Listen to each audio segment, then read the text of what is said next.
लेकिन एक सेकंड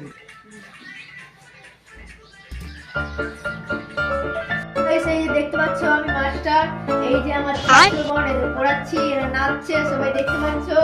আর আমি এখানটায় তোমাদের সাথে কথা বলছি। Tata guys. কিন্তু গল্প বলো না, বললে তো আর ভালো লাগছে না। অবশ্যই অবশ্যই বাচ্চারা। আচ্ছা তোমাদের বলছি রাস্তাঘাটে ছেলেমেয়েরা দাঁড়িয়ে দাঁড়িয়ে কি করে গো? সহজ প্রশ্ন।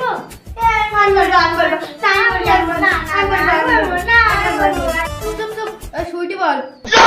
মাস্টার মশাই ওরা চুকুম চুকুম প্রেম করে ওরা। তোরা তো সবই জানিস দেখতে পাচ্ছি, তাহলে তো তোরা বড় হয়ে বড়ই প্রেমিক হবি। समझ रहे हो आप? समझ रहे हो?